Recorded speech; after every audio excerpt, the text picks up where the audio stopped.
Welcome to the future, where the glass is half full and you'll need new glasses, where you'll be jumping from conclusions. The past is annulled, and a new future is born.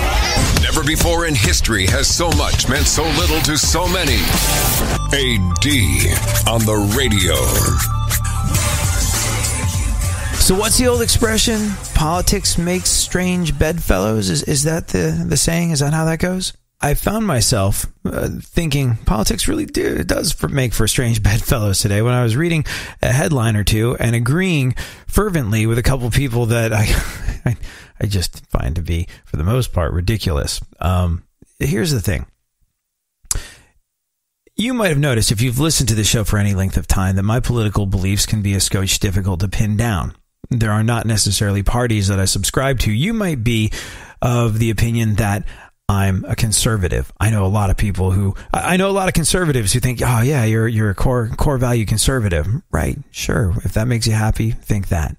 I know a lot of lefties who go, really, you're really a Democrat. And you know what? Who knows what any of these labels mean in 2018? I don't think there's ever been a time in our history where this is more confused, and quite frankly, this is more meaningless. I've never been a big believer in the two-party system. I believe that Republican and Democrat, it's kind of like Coke and Pepsi. Ultimately, it's brown, sugary, fizzy water that tastes like battery acid and makes you fat, whether it's one or the other. And that, to me, is what politicians are. They are not to be trusted. They are absconding with our money, and they are, for the most part, people that thought maybe they could get into being a public servant, but somehow along the way forgot that meant serving the public and realized there was good money and a lack of accountability in politics. That would, I guess, be my core belief when it came to looking at the left and the right. But it's interesting because people like to sort of identify with me, and I don't know. You can put me in whatever the hell bucket you want to.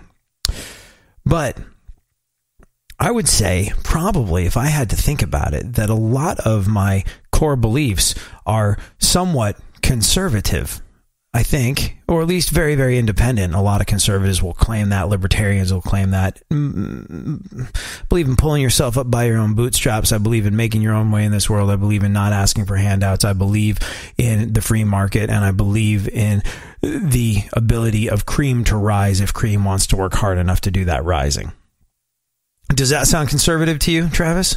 I think it's very conservative. I'm pretty much the same way. I definitely don't identify as a Republican by any means, but I would say my core values are pretty much the same. I'm a pretty conservative person. If I were forced at gunpoint to identify with a party, I would probably identify closely with libertarian, just because I strongly believe that the government should just pretty much leave people alone and let them do, for the most part, as long as they're not hurting anyone, what they need to do. But yeah, I'm the same way. But I'm at the same time, I'm not afraid to look at things that a lot of liberals identify with and stand behind those things too when they make sense. I don't care what party it identifies with. If it makes sense, if I can justify it and it makes sense, I'm behind it. Yeah, and if it seems like, I think more importantly than perhaps anything else, if it seems like the right thing, that's what I'm going to do, regardless of which party claims it. And I'm sure, as I'm listing off these values, that a lot of people go, well, you're a conservative. There's probably a lot of Democrats going like, hey, hard work, making your way in this world, that's an inherently lefty thing to do. I don't know. I really don't know. And more to the point, I guess I really sort of don't care. Whatever my values and beliefs are, whether they're conservative or they're left-leaning, I can tell you what one of my biggest core values is and one of my biggest core beliefs is, and that is not judging other people for theirs. I don't know. I'm no better. I'm no smarter. You're a person. I'm a person. Who's to say that I'm that much more informed? I could disagree with you, but I don't really have a problem with people believing what they want to believe. And, unless they're hurting someone or unless they're making somebody else feel small or suffer or something of that nature, who am I to judge? Answer, nobody. I just believe in doing the right thing whenever possible. You know what the first definition I ever heard of a libertarian was? No, I'm actually interested. Drew Carey was on some talk show. And they're like, what are you politically? Do you lean left or do you lean right? He was like, I'm a libertarian. And I don't think anyone had heard the expression at the time. And people were like, what's a libertarian? He's like, it's pretty much a Republican that still gets high. And I was just like, oh my God, that's awesome. Anyways, don't get high, so I don't know if that precludes me from being a libertarian, but I can tell you I was interested to find myself nodding up and down and going, indeed, in agreement with a couple of folks that I never once thought in my life I would agree with. Like I said, politics makes strange bedfellows, and I found that out for real over the last couple of days. Who are we talking about? Who did I find myself agreeing with that I never imagined there was a snowball's chance in hell of agreeing with? You and I will get into that next. Don't you agree that would be a good idea? Yes, I think we can all agree on that.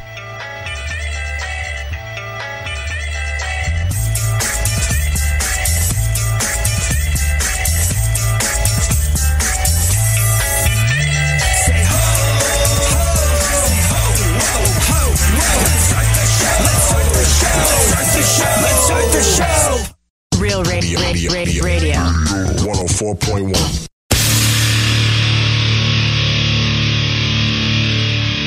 Where the left and right come together for fundamental truths. AD on the radio, on Twitter at ADSXE. You know, some people hear this show, like I was saying before, some people hear this show and they find my beliefs to be quite conservative. Some people hear this show and they believe that I'm very liberal. But I'll tell you what my main belief is, and that is I don't believe in judging others for their beliefs. Does that make sense? I think it's pretty simple. We're all entitled, and we're all capable of getting along and accepting the fact that differences are what make us interesting. Too much agreement kills a conversation. You walk into a room full of people that agree with you, and boy, that's a dull party. Fine. You want to evangelize to a choir? Great, but that's not where the interesting stuff happens. The interesting stuff happens when you get to know people that believe something a little bit different than you. That said, as much as I enjoy the difference, I was shocked to find myself with a similarity to a couple of people who are not in any way, shape, or form really political figures expressing something that was inherently political over the last couple of days. Who are we talking about? I found myself going, they're so right when reading the tweets of Kim Kardashian and Kanye West. What? I hear you say, but what about every single time that Kim Kardashian has made the large-bootied celebrity human garbage that takes everything and gives back nothing, who therefore probably deserves to die news? Right. Yes. Stay with me on this one. Do you follow what's been happening with this, Travis? Did you see what? Fill us in. I did see it, and I'll tell you, I thought to myself, I try so hard not to like this guy, and and I think I'm starting to like him. Like, it really made me kind of sick to my stomach, because I'm like, why is he saying something that I agree with?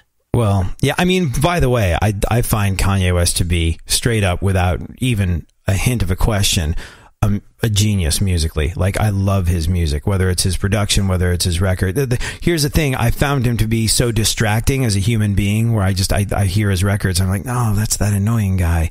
I can't get into it. But like, his musical work is just unfreaking conscionably great. I mean, everyone's lost track of the number of Grammy Awards that guy's won, and with good reason. He's won a bunch, and they're very well deserved. But see, he's been all about President Trump over the last week or so. He's been on Twitter. He's been talking about a whole bunch of different things. And Kanye West has had, I don't know if, I don't want to speak out of school here, because I don't know exactly what he went through. And I don't know if anyone really knows exactly what he went through, except for him and his family and maybe the people he works with. But a lot of people speculated that he was having some sort of mental distress over the last year or so, like a bit of a breakdown, or maybe he was bipolar or something. There was all sorts of speculation. And like I said, it's not really ours to speculate. But the moment he started talking about how he thought Trump was right about some stuff, everyone went, "You're mentally ill." Isn't that what happened, Travis? Yeah. I mean, and it's so ridiculous, because, I agree with you, and I agree with him in the sense that, why in the world should he not be able to have his opinion on this? Why in the world would somebody say something not only hateful, but so incredibly offensive that they would start questioning his mental health about it? I mean, you want to talk about just outright offensive. That's just, wow. Yeah, if we don't agree with you, therefore, if we don't agree with you, you must be it must be time for a trip for the loony bin to you if you're saying these things. And he said something that, I didn't follow the back and forth. I got stuff to do with my life, but I did catch one thing that he said online. And he said, you don't have to agree with Trump, but the mob can't make me not love him. I love everyone. I don't agree with everything anyone does. That's what makes us individuals, and we have the right to independent thought. If your friend jumps off the bridge, you don't have to do the same. For people in my life, the idea of Trump is pretty much 50-50 split. But I don't tell a Hillary supporter not to support Hillary. I love Hillary too. I was like, oh, so simple, so nice, so easygoing. Why? Oh my gosh, I can't believe we're saying this. Oh, is that Beelzebub ice skating to work today because I believe hell is frozen over? Why can't we all be a little bit more like Kanye West? Right. It's scary when you actually start thinking stuff like that, isn't it? Well, it's the thing that, made me, I guess that's the thing that made me sad. And by the way, this is, the left does not have the exclusive on calling people crazy if they say something they don't agree with. People on both sides of the political fence do this. And this is where I think it gets so silly because people get so bent out of shape. People get so determined and loyal to their political party of choice when, like I said, it's Pepsi and Coke. It's brown sugary water that's really bad for you that tastes slightly different, but ultimately it's the same thing. Does that make sense? I think it does. This is what all politicians are. Here's the thing. The tweets happened around a time where Kanye West had fired his manager, this guy Scooter Braun, who manages Justin Bieber and Ariana Grande and a whole bunch of other huge folks. And people went, oh, yeah, no, there's Kanye. He's going off the rails. He's supporting Trump and he is, firing his management. He must be insane because he believes things differently than what he's told to believe by the people around him in the entertainment industry. His fans believe all of the above. And then I really had to check myself because there was a moment of unbelievable truth and clarity that came from Kim Kardashian's wife, came from Kanye West's wife, Kim Kardashian. I was floored by the fact that I read this and I agreed with every last word that Kim Kardashian said. And again, I found myself thinking, why can't more people think like this?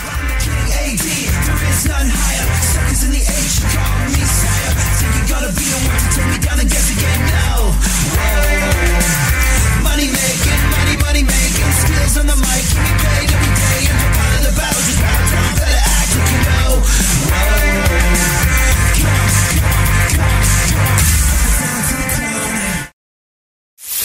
For more stimulation and less irritation, 9 out of 10 doctors choose KPRC AM 950, Houston's more stimulating talk radio. Don't get the blues, get all the news. We mean all of you guys out there in Radio Land. All aboard! He's back. AD on the radio. Did you see this story about the truck drivers that stopped the guy from committing suicide? I saw a picture of it. I didn't see any of the details on it, though, but I saw the picture, and my God, the picture was amazing. Yeah, if you're not familiar with it, it's really something that'll give you a bit of your faith in human nature back. And we'll get into the details of exactly what happened a little later on in the show. Right now, though, the unbelievable has happened. Like I said earlier, Beelzebub himself must have been sharpening up his skates this morning to get to work because hell has indeed frozen over. I found myself vigorously agreeing with the political ideas and thoughts put forward by Kim Kardashian and Kanye West. In case you missed it, Kanye West had been, I guess, channeling a little bit of Trump on Twitter, and people immediately went, time to get him committed. We don't agree with what he's saying. He supports Trump. He thinks Trump's okay. He must be insane. He's had a little bit of mental problems in the past. Therefore, if he's saying that Trump is his friend, he's got to be out of his freaking mind. And he said something which I thought was quite erudite. He said, you don't have to agree with Trump, but the mob can't make me not love him. He's my brother. I love everyone. I don't agree with everything anyone does. That's what makes us individuals. We have the right to independent thought. For people in my life, the idea of Trump is pretty much a 50-50 split, like the vast majority of America. I mean, that was a close election. It was a 50-50 election for the most part. One half of America thought he was great. The other half of America couldn't stand the idea. So, Kanye West's reality of half the people he knows supporting Donald Trump and the other half being violently opposed to him is pretty much all of our reality, I think. He said, "But I don't tell a Hillary supporter not to support Hillary. I love Hillary too." And people went, "You're insane. Quick, lock him up. Lock him up. You're a danger to yourself and others," and all of the above. People pretty freaking vicious with him online. And look, when you're someone that's Kanye and you say and do things that are, ridiculous and provoking the way Kanye has in the past, you open yourself up to that sort of thing. But I really kind of was a little disgusted by people going after him for believing something. And then, like I said, the unthinkable happened. Kim Kardashian chimed in. I was like, I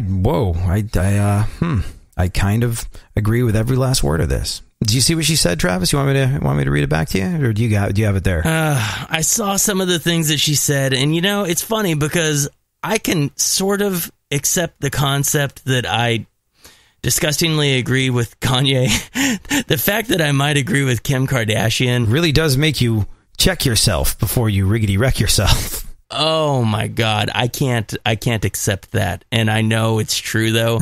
But no, tell me the ones you're talking about, because I know you're right. Well, she said, "To the media trying to demonize my husband, let me say this: your commentary on Kanye being erratic and his tweets being disturbing is actually scary. You're so quick to label him as having mental health issues for just being himself when he has always been expressive. It's not fair." Yesterday, it was announced that Kanye had parted ways with some business people, and media outlets made this about Kanye's mental health rather than just a simple business decision. He's a free thinker. Is that not allowed in America? Because some of his ideas differ from yours, you have to throw in the mental health card? She said, "That's just not fair. He's actually out of the sunken place when he's being himself, which is very expressive." So when he spoke about Trump, most people, including myself, have very different feelings and opinions about this. But this is his opinion. I believe in people being able to have their own opinions, even if really different from mine. He never said he agrees with his politics. Kanye will never run in the race of popular opinion, and we know that, and that's why I love him and I respect him. And in a few years, when somebody else says the same exact thing, but they aren't labeled the way he is, you will all praise them. By the way, I agree with what she said. The reason I'm reading a little funny is because it's grammatically not exactly super on point. So just bear with me on this one.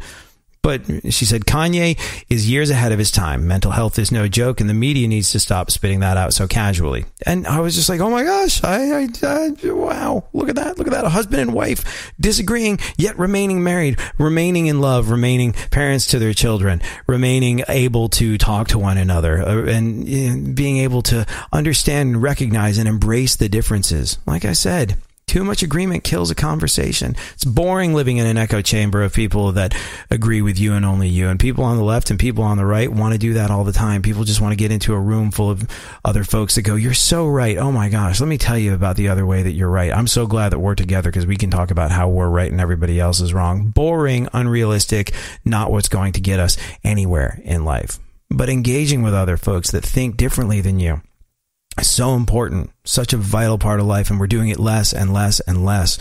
We're too eager to be among our own kind. We're too eager to spend time only with those that think the same as each other. We all have the same things we want. I've talked about this on the show over and over again.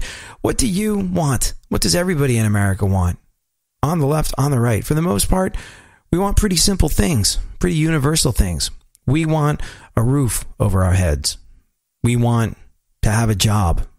We want that job to hopefully be fulfilling. If we have kids, we want those kids to have a shot. We want those kids to have a shot at a life of their own and an education and all of the above. And we just have some different ideas about the best way to get there. So bear in mind, we're all trying to get to the same place. And perhaps if we stop and we talk to one another, we can, maybe even learn something from each other and get there faster. So there it is. Found myself agreeing with Kim Kardashian and Kanye West. It probably ends there, but nevertheless, there you go. Politics, like I said, Like I said when we started the show, politics can make for some strange bedfellows. I feel like hell has frozen over the fact that we're looking to Kim Kardashian for how normal humans should treat each other and accept each other and allow each other to have opinions. And it's scary, isn't it? Yeah, you're just being yourself. And you know what's interesting? Maybe we bring this up now. Well, it was really inspiring stuff. Because when the chips come down, you have these moments of clarity where you realize all this posturing, all this snarky know-it-allism that everybody seems so excited to participate in now in 2018. It's all meaningless. And you realize this when the chips are down. Travis is in Houston. I spent a good portion of my life in Houston. When those floods happened in Houston a little while ago, when your street looked like the ocean. Like I remember seeing that picture of I-10. You remember that picture of I-10, Travis, the one where it looked like it's a highway that runs across America, yet it looked like the freaking ocean. It looked like you were standing on a dock looking out into the vast murky expanse of the Atlantic. And it was just insane. And everybody was pulling for each other, and everybody was helping each other, and everybody was doing everything they could for the people around them. And at no point did they go, hold it. Are you a Democrat? If so, you can't get in this boat. Hold on a moment. Are you a Republican? Because I'm not sure if I care for your guy. Therefore, I'm not going to save your life. No, it's all meaningless stuff. And I guess this is one of the reasons why I was so excited. Well, not excited, but so interested in this story of the truck driver saving the guy who was trying to kill himself by jumping off a bridge. It's fascinating stuff. We'll get into it a little later on in the show, and it's a reminder of where our priorities ultimately lie. When it comes down to it, you will do for this person that you violently disagree with because we're all in it together. And it shouldn't take a near-death experience or a tragedy for you to remember that, because you will. Every single time you will do for your fellow man and your fellow American. Doesn't matter. You'll be able to put all this petty squabbling aside if it becomes a tragic, life-threatening, or near-death situation. So why not just default to that anyway as you're walking down the street enjoying your day, and be cool with people, even though you don't necessarily agree with them. Before we get into that, Travis, shall we discuss what's going on in the news? Absolutely. A machine that was designed by a Dutch teenager to clean up plastic in the ocean is due to set sail. You're a seafaring individual. Your job description is able seaman. You work on a tugboat. Do you know anything about this? I actually do. It's a really interesting little system. I don't know like all the details, but it's basically made of these 40-foot pipes that are filled with earth so that they float like on the surface of the water, and they'll form an arc to catch the plastic. And the plan is that they're going to have like 60 of these giant scoops out there, each stretching a mile from one end to another. And they'll gather up the trash, and then they say that boats will go out and they'll collect the debris every 6 to 8 weeks. And they may be a little ambitious about it, but they say that these machines should be able to collect about half the trash in the Great Pacific Garbage Patch, hopefully within 5 years. Is it actually going to work? I don't know. It'll be interesting to see, though. When you're sailing, when you're doing what you do, being being the mariner that you are, do you run across a whole lot of plastic in the water? Do you see it up close and personal every single day? Do you go, oh man, people need to stop littering and polluting? Or what's it actually look like to you, someone that's on the water on a regular basis? Honestly, I do see a lot of trash in the water, but like right now I'm working on harbor tugs. So like right now I work in the Houston Ship Channel and like Houston, Galveston, that area. So you see it enough stuff in the water. It's really, really bad after like a heavy rain. If there's like flooding or heavy rains, a lot of stuff gets washed out of the bayous and it goes into the rivers and into the ship channel and everything. And it's a big concern on boats and ships, because you take trash through the wheel, you take logs and huge tree limbs and stuff like that, and it'll destroy the propeller. So that's a huge concern. It'll be interesting soon when I ship deep sea to see what it looks like in the ocean. I'm hoping and praying that I don't just see tons of trash out there, because, you know, it's kind of one of those dreams that you want to see beautiful, sparkling blue water and and, you know, walk out and look out and it just looks like you're in paradise and nobody within miles. But I don't know. It'll be interesting to see what it looks like. I guess on the positive side, no matter how it looks, at least they're moving in the right direction and they're trying to get it cleaned up. I guess it's a step in the right direction. Well, yeah, there you go. Dutch teenager designed a machine to clean up plastic in the ocean. This is due to set sail. Meanwhile, when I was a teenager, I was trying to figure out how many pennies I could fit up my nose and see if I could maybe poop out a dime afterwards. The answer was no, as it turns out. It's impressive. I wish I'd done something with my life when I was a teenager. What else? Planetary physicists have announced that they've made a significant discovery about Uranus this week. They made significant discoveries about Uranus this week? That's correct. Oh, yeah. Yeah, no, actually, I saw something about this. Did you hear about the big Uranus news in the world of space exploration and astronomy? This planetary physicist, guy called Patrick Irwin of the University of Oxford in the UK, led a research team and used this 8-meter telescope, near-infrared integral field spectrometer thing, to perform the most detailed spectroscopic analysis of Uranus to date.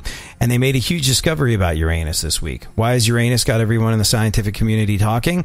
What new aspect of Uranus have they discovered? Well, what researchers have discovered about Uranus is that Uranus smells terrible. Yes, scientists have discovered that Uranus smells terrible. Astronomers have finally figured out what the clouds around Uranus consist of, and as it turns out, they smell awful. For the first time, there's been a clear detection of hydrogen sulfide around Uranus, which means Uranus is surrounded by a cloud of gas. Uranus is surrounded by the same gas that gives rotten eggs and flatulence their unpleasant smell. Yep, in science news, astronomers have discovered that Uranus smells. Wow.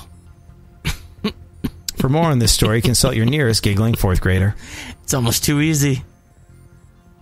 It's almost too easy. Sometimes the jokes. All I did was read an article. It's almost like it wrote itself for you. Amazing. A couple in Tulsa smoked weed laced with PCP, then got naked, put a pit bull on their shoulders, and ran amok through a Macy's. Which sounds insane, but then again, you try finding something more interesting to do in Oklahoma. You go to Oklahoma pretty often, right, Travis? Not as much as I used to. I did when I was an air traffic controller. I spent a decent amount of time in Oklahoma, but it's been a while. After having spent a decent amount of time in Oklahoma, can you understand why a couple out of boredom would smoke a bunch of pot laced with PCP and run naked through a Macy's with a pit bull on their shoulders? Actually, yeah. Actually, more. It seems more normal than you would ever think, doesn't it? Does now.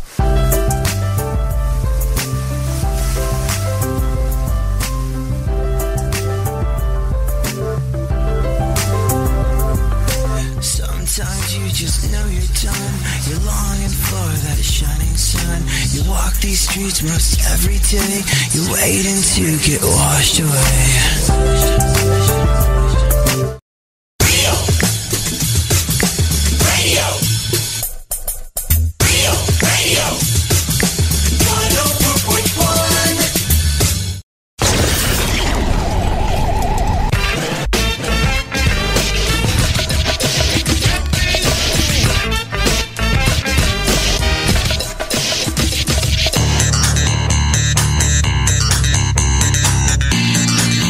More AD on the radio.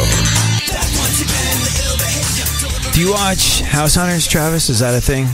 One of your favorite shows? Not one of my favorite shows. I do like HGTV. I don't watch it often, but like if I was forced to watch something, it'd probably be HGTV, and it's not the worst show ever. Well, I like pretty much any real estate show. You know the ones that I really love? I love like the beachfront bargain hunts or move to a different country. Like all my favorite real estate shows involve escapism and getting the hell out of Dodge.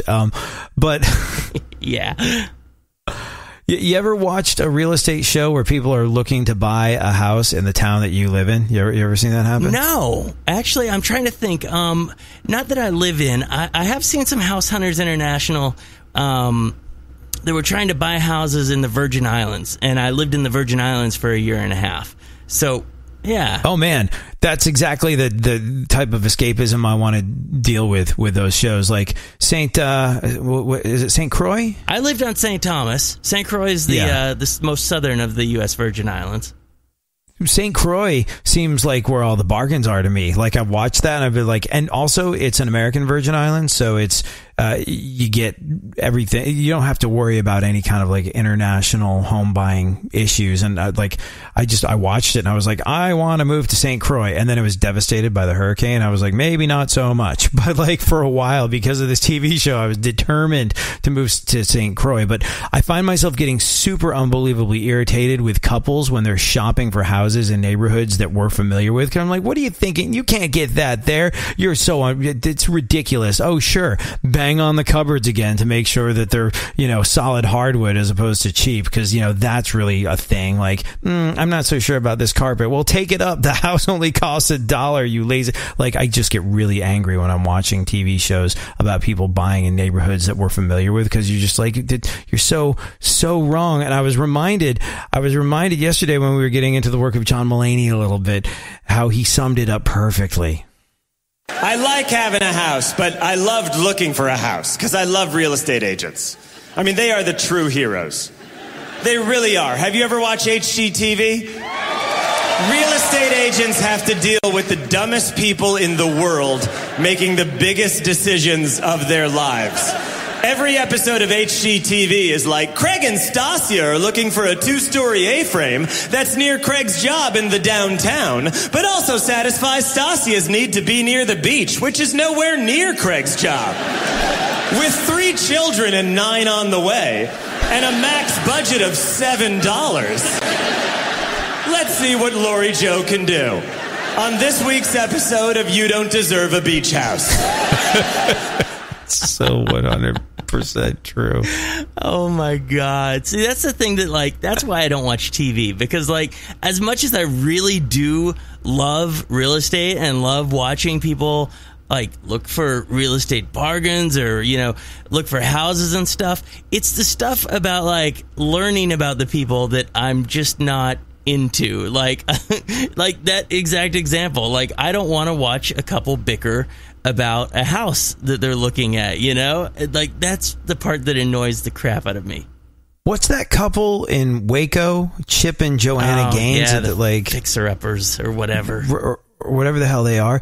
I thought it was kind of interesting because they actually had, I think it was the guitar player from MXPX. We've been living in, California for years, but my wife has family out here, so we thought it was time to move back. And I was like, oh my gosh, that's actually a guy in a band I grew up listening to buying a house on one of these shows. I wonder how much money does the guy from MXPX have to spend on a house? And I think it was $150,000. I was like, punk rock did not pay as well as I thought as it would for him. Not that $150,000 house is anything to sneeze at, but sort of you see videos for bands like these sometimes as lifestyles are rich and famous, and you're just like, oh, did the 90s money hold out? And in this case, no. But I gotta tell you, Chip and Joanna did a bang up job on his place. They flipped it into something really, really incredible.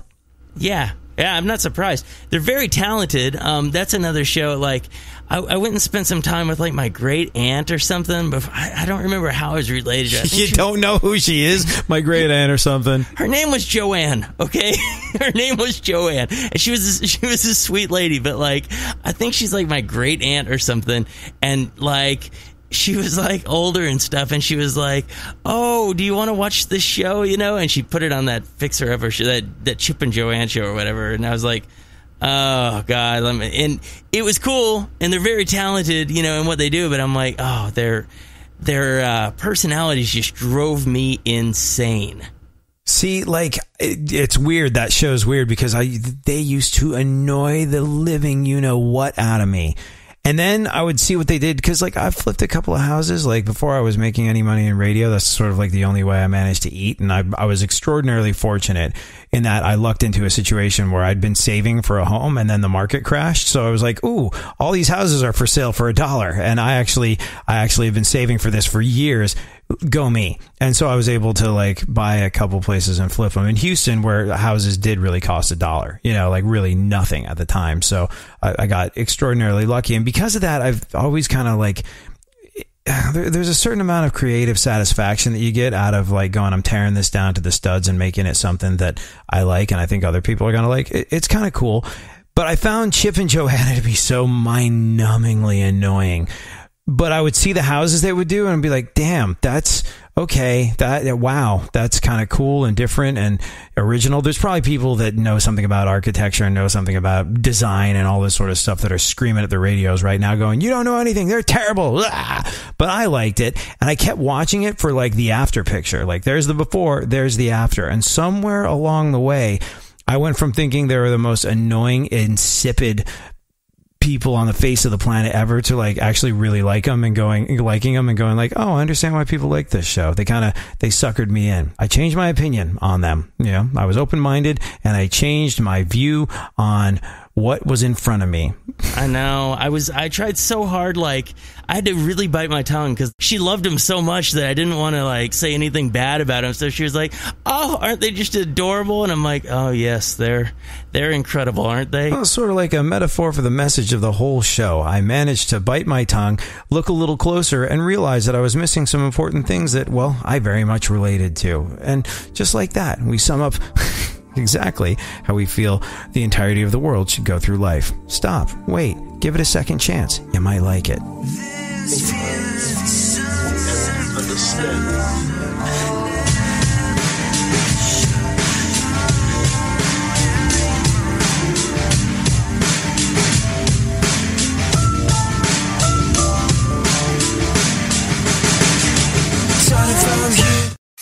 Leave the stimulation to the professionals. Everyone is so smart.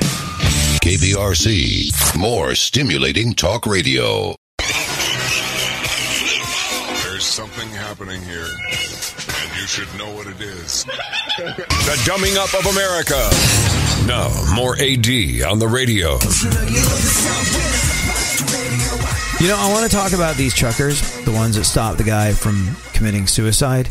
It's one of those moments. It's one of those moments where, you know, going back to what we were talking about earlier in the show today, and what we talk about on the show a lot, you know that they did not check to see how this potential jumper voted before they decided whether or not they were going to contribute to saving this person's life. It's what we do. And I think if we could just remember that when the chips are down, we will do for each other regardless of all this sort of stuff, regardless of race, of color, of political affiliation, and just go through life like that, realize that when the chips are down, we're going to do what needs to be done to support our fellow man. Life would be easier. We should all live like the chips are down all the time. Yeah, that makes sense, right? That's a reasonable credo to expect folks to live by, right, Travis? It seems reasonable enough. You would think it's reasonable enough. We forget, and it takes near death and tragedy and disaster to remind us. We forget, and we shouldn't forget. It's hard to remember, but we should do better at trying to remember at the very least. So we'll get into that a little later on in the show. I think it's a beautiful, amazing, awesome story. Right now, though, let's get into the news, shall we? Hold on. What's going on with Michael Cohen? It's a very interesting situation. If you're not following it, it's the whole Stormy Daniels thing. Stormy Daniels is seeking to void a confidentiality agreement that she signed in exchange for the $130,000. Cohen says that he facilitated the payment. That's my big question. In this whole situation, that's my big question. $130,000 seems a very strange number to arrive at.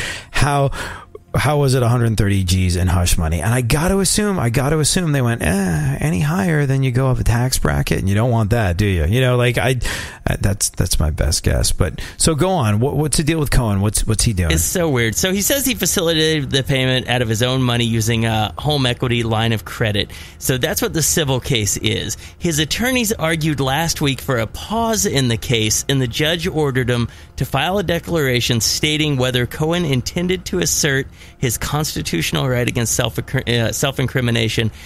So they have filed the paperwork. He did tell a federal judge that he will invoke his Fifth Amendment right not to incriminate himself in the lawsuit. The judge now is trying to decide whether or not there's enough evidence that overlaps between the civil case and the criminal investigation to justify the pause. So he will invoke his Fifth Amendment right to not incriminate himself. Yeah, you know, pleading the Fifth Amendment's a weird thing. It is. Because it's basically going, I'm not going to say anything. Because if I say anything, I'm going to get in trouble.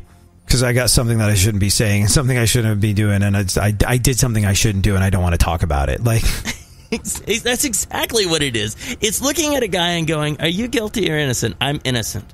Well, then answer my question. I am not going to answer your question. Why? Because I will incriminate myself. So what you're telling me is that you're guilty. No, I'm not. That is not what I'm saying. How do you do that with a straight face? Yeah, it's a weird thing to do. It's the equivalent of when you look at the dog whose mouth is covered in cheese, and you're like, did you eat the block of cheese? And the dog looks at you like, no, I'm not answering that question. Yeah. It's like when your mom claims chocolate chips out of bed and there's a missing packet of cookies. Like, do you know what happened to these cookies? No idea. Zip, zing, nada. You want to tell me about these chocolate chips I found in your bed? By the way, this is something that actually happened to me when I was a kid. My mom was really strict with sweets and chocolate and sugar and stuff like that. And once, somehow, like, she would home make chocolate chip cookies sometimes, but they would always have, like, you know, they're healthy chocolate chip cookies or like grains and walnuts in them. And somehow we wound up with like a pack of Chips Ahoy in the house, which is not something my mother ever would have tolerated.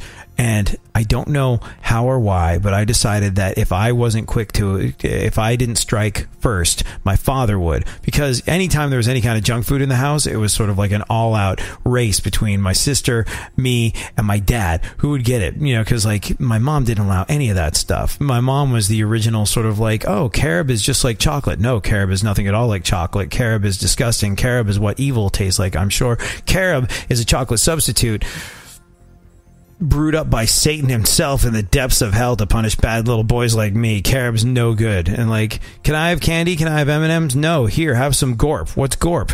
Good old raisins and peanuts. And here, there's carob chips in it too. No. Okay, you can have some yogurt chips in it as well. Oh God. So like, there being some Chips Ahoy in the house was a big deal to me. And I knew my sister and my dad were going to make a move on the Chips Ahoy if I wasn't quick to the punch. So I took them to bed and I ate them all. I wouldn't feel bad. I can't believe that happened as a child. The last time I cheated on my diet, and it's been a while, but the last time I cheated on my diet was on the tugboat, and it was about a month ago, and I found chocolate on the someone had brought like chocolate. They were Andes mints, and I found them.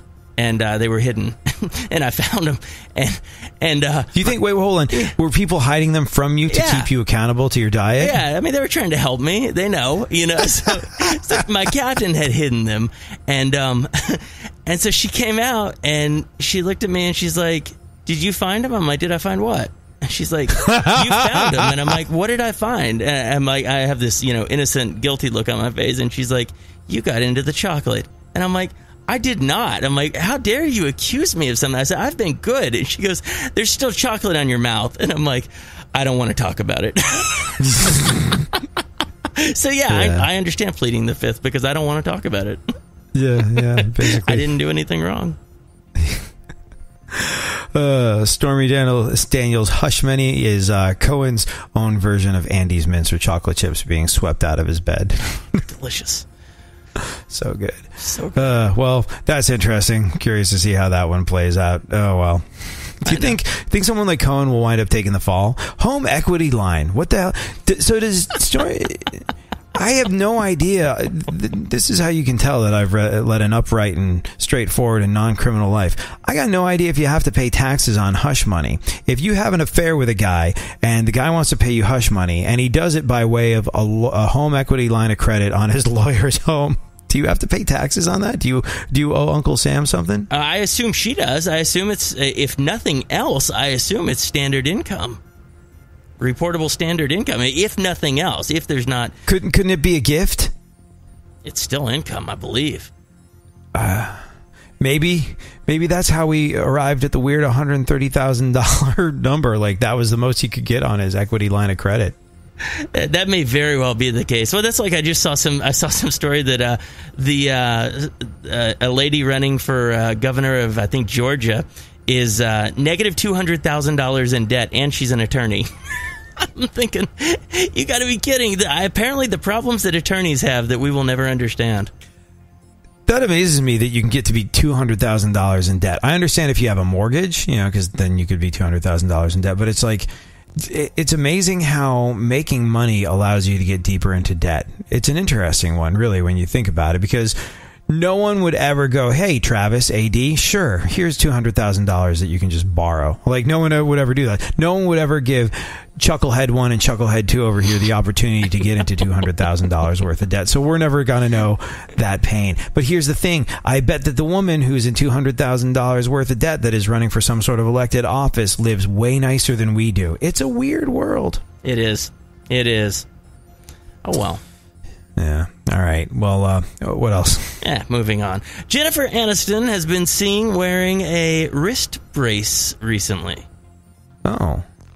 And Brad Pitt has been wearing a permanent grin. But I doubt there's a connection. Oh, my God. I'm the innocent one. Here I was thinking maybe she had gotten a part-time job as a cashier or something at a grocery store, because cashiers are always wearing those wrist braces. Not so much. Not so much. Go on. All right. Michelle Pfeiffer says she lived off cigarettes for her role in Scarface. Oh, really? Britney Spears was a character in Scarface. Oh, man, it's totally Al Pacino's birthday, or I think it was yesterday. He's now 78. Hold on, let's take a listen to some of the work of the great Scarface himself. Al Pacino. Don't ever take sides with anyone against the family again. I know it was you, Fredo. Just when I thought I was out, they pulled me back in. You know something, people? You're going to be remembered the rest of your lives for the day you got held up and kidnapped. It's all a whim. Rob a bank. I had a plan. I had it planned. Hello, Sonny. You're on the air. We're entertainment, right? What do you got for us?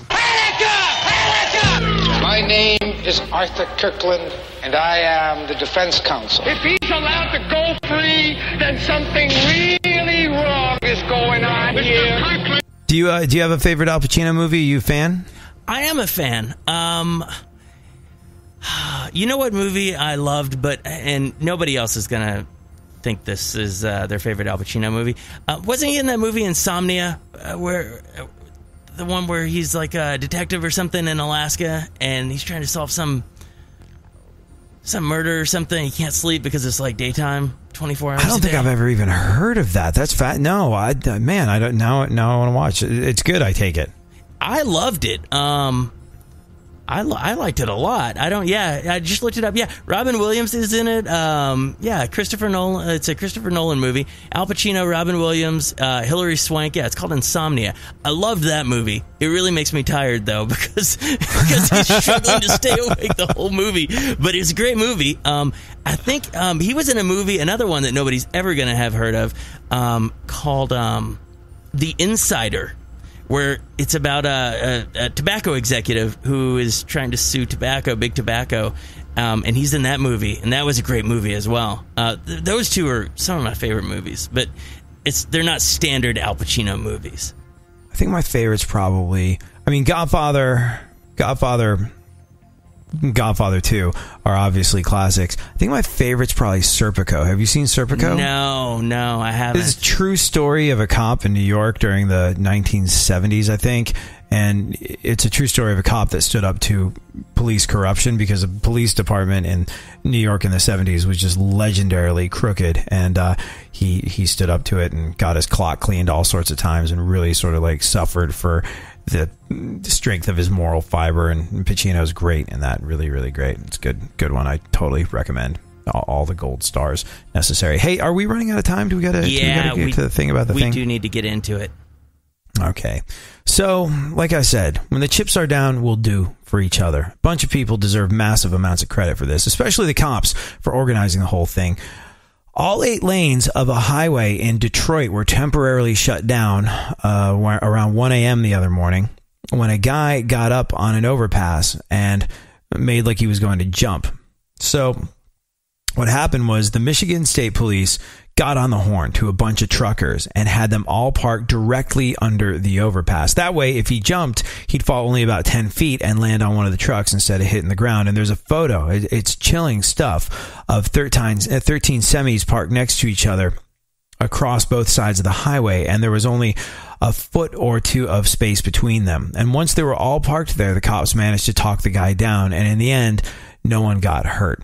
And like I said, it's just a reminder that when the chips are down, you're going to do for the other person. You're going to do what's right. You're not going to check who they voted for. You're not going to think about the color of their skin. You're not going to think about what they do for a living. You're not going to think about whether or not they have more or less money than you and what they deserve and what they don't deserve in life. Ultimately, we are human beings and we do for each other. So why must it take a time of crisis or a moment of disaster to be averted to make us remember this? So let's all try and remember, when the chips are down, we're there for each other. So let's just go through life like the chips are down already.